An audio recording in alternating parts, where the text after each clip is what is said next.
What's up, AppleSox fans, and welcome back to the Wenatchee AppleSox Podcast. My name is Jackson Dodd. I'm happy to say AppleSox baseball is right around the corner. Today, we're joined with AppleSox legend and pitching coach Quincy Vassar. Quincy, thanks for joining today. Thank you for having me. Of course, Quincy, it's been a while since we talked to you. So, what have you been up to during this off season? I teach fifth grade and I coach some Little League baseball, some 12U, and traveling around, watching all the college baseball in the area, staying busy. hmm Are you getting your coach's skills already up for the season with that team right there? Uh, Close. Yeah. Yeah. It's fun. We have a good time. It's a lot of kids that go to the school that I teach at, so I get to see them every day. It's fun. Yeah, that's awesome.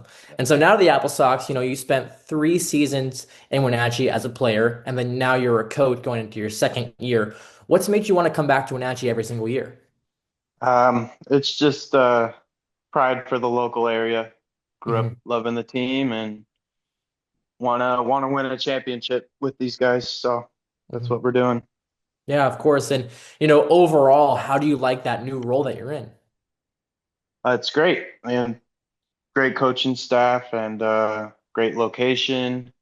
Get to work with good people. So can't ask for any more than that. hmm And what was that transition like going from a player for many years and now to that coaching spot? I'd say it went decently smooth. I kind of always knew I wanted to be a coach. It just hmm happened probably quicker than it would for other people, but uh, take pride in the Apple Sox, so I was up to the challenge right away.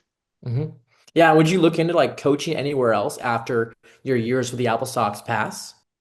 Not sure. Haven't really thought about it. This is a sole focus right now, so Mhm. not really sure. Yeah, of course. And so, what's it like now to coach alongside, last year with Xander and Mitch? It's great. I got to play with Xander during Mitch's first season, hmm so it was a good experience and gave all of us some experience together, make a connection. Um, Going into this year, feel pretty prepared, pretty hmm strong. Yeah, Yeah, would you say that prior connection made it a more effective coaching unit? I'd say so. Mitch and I see eye to eye on a lot of things, which helps. Good communication in the dugout before the hmm games, after the games, hmm making plans, strategy. So it really helps out. hmm Yeah, what that strategy look like last year for you guys? Uh, just in general, like to win baseball games, you have to play a complete 9 innings. Mhm. Be willing to do things that are outside the comfort zone, small ball at times. Mhm. When it came to pitching and just attack the zone, let the defense work, Mhm. quicker pace, use momentum, all the Mhm. small things that when you put them together, you can play some really healthy baseball. Mhm. Yeah, of course. And also on the flip side of what we talked about earlier, what's it like to coach the guys who you used to play with? There wasn't that many of them, Mhm. but it was an interesting experience, and obviously as time goes on, it won't be like that. But Mhm. again, the connection was there, and I think there wasn't many challenges that came along with it. It was Mhm. more that we got to know each other on a different level, different Mhm. relationship than before. Yeah. I mean, a guy that comes to mind is Joe Thornton. I mean, you and Joe go way back growing up in Tenasket together. What was it like to coach him? I've known Joe since he was young, young, young, playing Mhm. Little League baseball with my younger brother. So it definitely was interesting coaching Joe, but I love him and he's been getting better each year. He's tearing it up right now at Gonzaga, so I'm really excited to see what he rolls into and at you with this summer. Mhm. Yeah, and you brought your brother up too. What was it like to have him on the squad as well? It's a surreal experience for sure. Just Mhm. getting to play with him once when a couple of years ago, and then getting to coach him as well. Um, he's a good player. He's a good kid, and he had a lot of his friends on the team. So I was just happy to see them as a group one Mhm. more time before they all went off to college and split ways. Mhm. Yeah, and back to your bullpen now with all your years here with the Apple Sox, what were some of your main pointers that you were given to them? In general, sometimes guys show up from 4-year seasons where they may have not had the season they wanted or a little less confident. And it sounds like a pretty broad statement, but attacking the zone and filling it up in this league really helps because Mhm. they haven't experienced the wood bat league sometimes, Mhm. and obviously there's less pop. You can get in on the hands and less free base hits, less jam shots, and attacking hitters in the West Coast League is the key to success. Mhm. Yeah, and would you say that now that it's was bats and not metal, would that be an advantage towards your guys on the mound? Yeah, I think pitching has the upper hand in this league, whereas in college baseball as a whole, D1, Mhm. I think the ERAs can be inflated at times. Good arms can still be in the 5, 6 ERA range Mhm. just because of the nature of good hitters having metal bats. Yeah, of course. And do you think also being familiar with the WCL and all the teams within it and the people within it was an advantage for you? Yeah, there's a lot of returning coaches each year, and obviously getting to play against a lot of those squads 6 to 9 times a year for 3 years. You really do start to just analyze the way they play, their strategy, a little deeper than say if it was your first year in the league as a whole. Hmm. Um, and obviously there's some great teams in the north and in the south, but that familiar feeling does help out a lot. Hmm. Yeah, and you mentioned analyzing. What do you look for when the opposing pitchers are on the mound? Yeah, so when we look at a report or look at a guy's numbers, we're mostly looking at K to walk ratio, first pitch strike ratio, how many extra base hits he's giving up. Basically tells us where he's living in the zone. Hmm. Um, Also knowing what his off speeds are so that the hitters have a chance to get that secondary reaction of kind of knowing what to expect if it's not a fastball instead of going up Hmm. there blindly. But guys who are attacking the zone, the strategy, at the dish, like you want to get that first fastball or something middle in because it's probably going to be the best pitch you'll get Hmm. versus, working a deep count, knowing that a guy has a deeper bag with 2, 3 off-speed pitches that he's comfortable with. It makes it a lot harder on yourself. Hmm. And same thing the other way around. If a guy's pitching backwards, you want to see as many pitches as you can if he's more of an off-speed guy. Or just softer velo guy, you want to work and make him make a mistake, get deeper into the count, see a lot of pitches, try to see every single one. That way, when you get up there a second time, you know what he has and what he's coming with. Hmm. Yeah, makes sense. I mean, he was clearly evident last year as, the Sox just did so well at the plate and also on the mound. And speaking of the mound, I mean, you guys led the WCL in strikeouts with 459. You guys also had one of the best ERAs in the league at 4.17. So what did that mean to you being one of those top bullpens in the league? Early in the year, just trying to establish the overarching goal is to have the least amount of free passes. Four or Hmm. less free passes, meaning hit by pitch, walk, and errors. Hmm. Four or less, you'll win 80%, 86% of the games. That's just a known fact.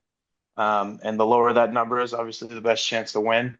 So Hmm. that's what we shoot for every single game. You can still win games with more, but on days where we were able to limit the free passes, we were smooth sailing on defense and on the mound, and it all reverts back to first pitch strike.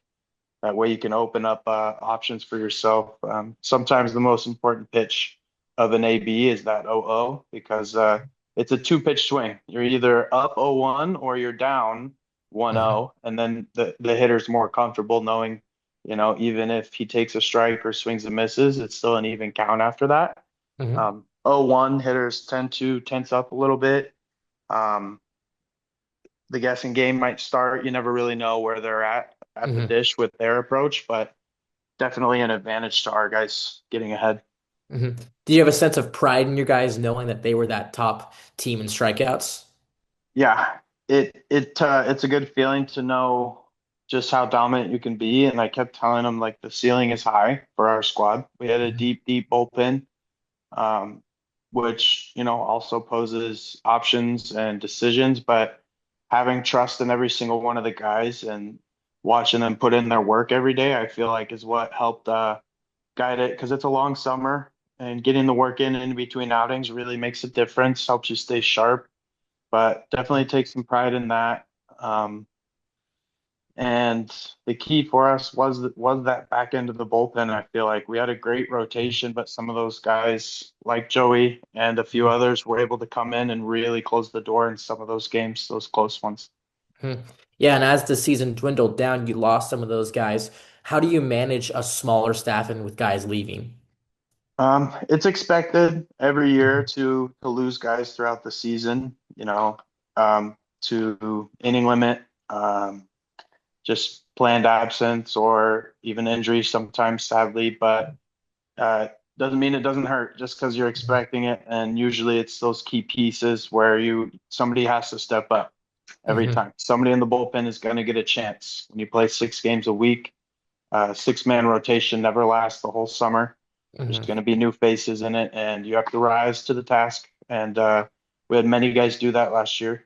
Mhm. Um, if I remember correctly, the only starter we had from week one all the way to the end of the year was Mitch Haythorne. I Yeah. think all five other guys rotated through or hit inning limit. But we had guys step up. Easton Brooks stepped up out of the bullpen into the Mhm. rotation, and it was those type of things that really helped us, get to where we were, and obviously fell short. But um, without those pieces, we wouldn't even have made it that far. Mhm. Yeah, you mentioned Easton Brooks, and Brooks starting out as that reliever guy, and then coming in for the Apple Sox and just pitching great in that last half, and then also in the postseason. How happy were you with his performance? Um, Easton was a guy who didn't have a lot of innings rolling in from college. Hmm. And sometimes that gives a guy more confidence, knowing there's not a lot of limitations on his summer and, sky's the limit type feeling, Hmm. rather than a guy who threw 50, 60 innings at school and then he knows he's only getting his 15 or 20 and then leaving. Hmm. Brooks had a great attitude. He didn't get a ton of innings those first 2 weeks, stuck with it, made a lot of growth, and then obviously just was a straight dude for us in the Hmm. back half, full trust. And I loved watching it. Got me excited every time he took the mound because his energy is high. He's a very healthy arm. He moves well and he fires up the guys every single day. Hmm. Awesome piece. Yeah. And as the last couple of series came around, you guys added some pitchers to the bullpen just to ensure you guys had a decent playoff roster. What do you look for when signing guys throughout the season? Um, Look for some guys who have had some experience throughout their school year, or guys who are coming in late because they need some innings going into the fall. Particularly guys who have that low walk to strikeout ratio or just walk to inning ratio. That way, if they are working well, they can get through some frames. Because Hmm. obviously, when you're picking guys up, it's more to um, take some take some stress off the rest of the staff who's been there for 50 games. Hmm. So that's kind of what we're looking for. Yeah. And so one of the guys you brought on was Evan Canfield. What was it like having him back? Uh, Decent arm there, solid guy, pretty experienced in the AppleSox uniform and great pitcher. He's a good dude. Um, it was pretty sweet to have him back. It wasn't something that we ever planned on that year. It Hmm. just kind of fell together, and he needed the frames, and so did we, and it worked out. He got to Hmm. come through. Yeah. When he was chasing your strikeout record, he only had, I think, 8 strikeouts left before touching your 125. Were you secretly hoping that you would get to keep it, or were you rooting for him there? He needed to get it because I knew that if he hit it, we're probably winning the game he's pitching in. So Yeah. I don't care too much about that. As a coach, I'm ready to win baseball games. So if Mhm. he got it, he could have it. I'd be happy for him. Yeah, and another guy I can think of who stepped up was Kano Morisaki, catching pretty much the majority of the season and then coming in as a big relief guy and having some really good moments in the playoffs against Bellingham. What was it like just to see him develop from being the guy behind the plate to being a very reliable reliever on the bump? Yeah, Kanoa is a very unique baseball player. Not a lot of guys can two-way, nevertheless do catch and pitch. Probably Hmm. the two um, most stressful positions when it comes down to wear and tear on the body. He's Hmm. a very healthy guy. He puts in his work in the gym. He takes care of himself and he eats right, and that's why he's able to do that. Hmm. And the results are showing right now at Bakersfield. He's Hmm. catching every day. He's playing every day. He's hitting. He's got one of the top averages. He's an impact piece, and he is for us every time he shows up to Wenatchee. High energy guy, good vibe Hmm. guy. Just a great Yep. dude to have. Yeah, do you think as the season comes closer, if you guys would have him just for catching, or was there a chance that he could pitch for a little bit? Um, More up to kind of what his school is looking at for Hmm. him. It's not we're not going to push him in either direction. Hmm. A lot of times you got to respect the plan that Hmm. a team and coaches have for their guy showing up. So we'll see closer to the summer what his plan is and go from there. Hmm. Yeah, overall, when you take a look at this season, who from the bullpen or just the Apple Sox in general impressed you the most? This past season, some of the guys I already named for Hmm. the arms, I'd say Mitch Haythorne, Brooks, Hmm. and Joe Thornton because obviously Mitch Haythorne was through opening day and Hmm. stayed the entire summer, never left the rotation. Um, Gave us quality start almost every single time, went deep into games, worked on his body in between outings to make sure he was ready to go. Brooks, just because of the way he stepped up out of the bullpen into the rotation, made strides um, with his stuff. Quality of pitches was just amazing. Joe Thornton, because he actually hit a little road bump in the middle of the year, had to take some time off, and then still came back and was great. He battled through some tightness, and he knew he needed some innings going into Gonzaga, and Hmm. made sure he got it. He was working hard. On the other side, on the lineup side, Cade Martinez for sure, just Hmm. ready to play every single day. Um, Probably Kanoa too, Yeah. same way, ready to play every single day. Um, Even if at times he didn't have it at the plate, he was still catching, still pitching, like impact piece all around in Mhm. three, four different ways for us. Yeah, I mean, 4 out of the 5 guys you just mentioned there have been re-signed besides Kate Martinez. What's it mean to you to have those guys back? It's, I feel like almost a head start having returners who know Hmm. kind of the culture and the game plan from day one.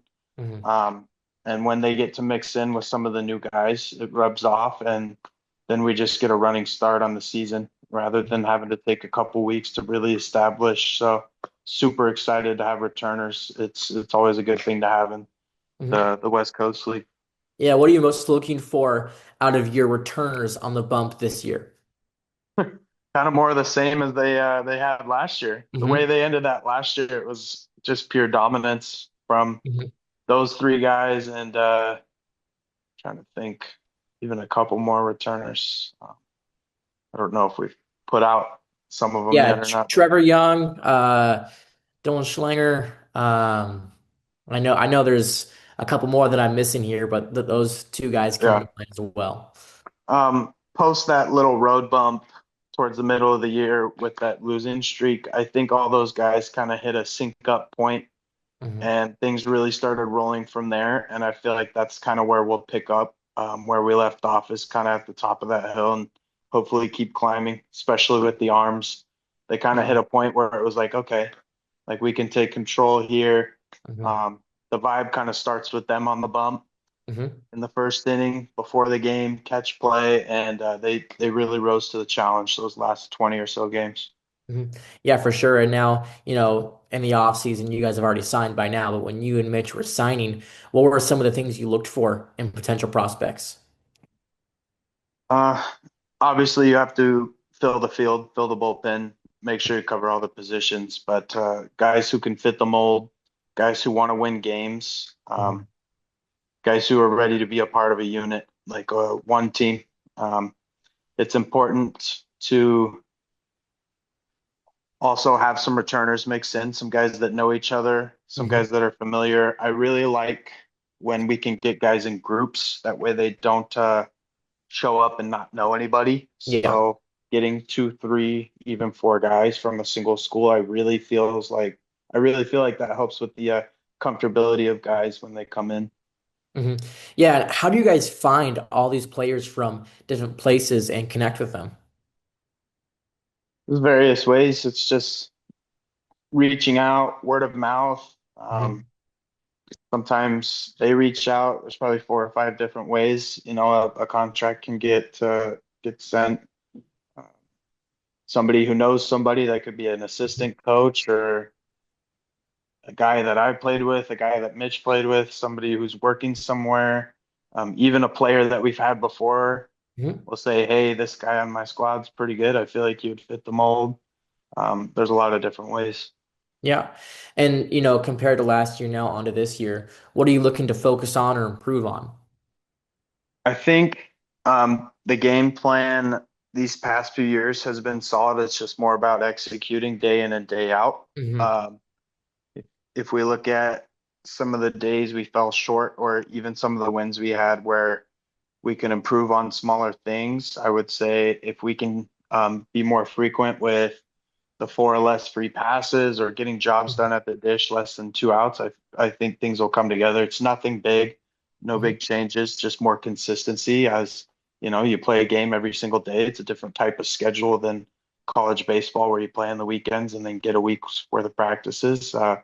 It's being able to make the minor adjustments day to day. Hmm. Yeah. And as the season just gets closer every single day, what are you most looking forward to? Just being back at the yard. Yeah. Yep. Last question for you, Quincy. You got a fun, easy one for you. What's been your most favorite memory from this last season? I would say that last series in Bellingham, even though it didn't go our way, that was probably three of the most fun baseball games.